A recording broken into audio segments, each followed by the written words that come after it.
Hi there. I just want to go over the answers of these 3 mass spec problems in case you had a problem with them, and we'll tackle them from there. Number 1, based on the mass spectrum of atom Y, which of the following statements is false? First thing to note there is you're looking for the thing that's false.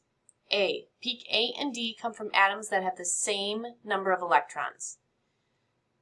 That would be a true statement. All of these should have the same number of electrons, so that does not change. That's a true statement, so it's not a correct answer. B, there are 7 isotopes. I believe that is true because if you count, there are 7 bars. 1, 2, 3, 4, 5, 6, 7. 7 bars, 7 isotopes.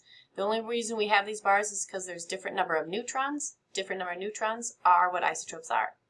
Looking at C, peak C comes from the most abundant isotope.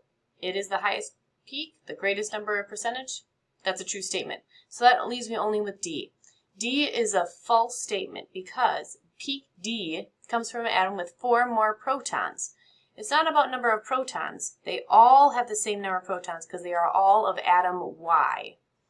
So you cannot change the number of protons. If you change the number of protons, we are no longer the same type of atom, and it's no longer atom Y. So that cannot be a true statement. D is a false statement, which is why it's the correct answer, because we're looking for a false statement. Okay, look at number 2. For number 2, you need a periodic table.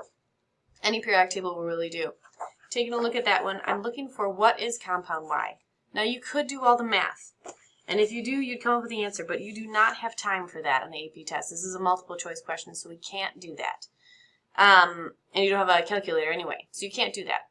So I'm going to look at, well, I need to find the mass of all of them. If I give you the mass of each of these on the periodic table, if I look at the mass, zirconium is about a 91. 91.224. Molybdenum is Mb, and it's a 95.94. 0.22. Americium is 243, and einsteinium is 252. Okay, so the mass has to be somewhere around those. Clearly, americium 243 and einsteinium is nowhere near here. Our masses are in the 90s to the 100s somewhere. So that leaves me with these 2 left over. So now I have to say to myself, if I had to average all of these bars, what would be the closest? Well, I know 91 doesn't have any of those bars in there, so that kind of makes me think that's interesting. And molybdenum is 95.94. 95 is right here, and it's going to be 0.94, so it's more towards the 96. And I would say, yeah, if I look at the average, this one over here, this bar is pretty high, so it's going to push it over that way. I would say that if I had to average all these, and I had the choice of 91 or 95, 95 is going to be the better average. So my answer is B here. Looking at number 3, which peak comes from an atom with the greatest number of neutrons? Greatest number of neutrons would have the greatest mass, and the greatest mass would be my one of mass of 100. So that would be D. Send me any questions if this didn't help enough.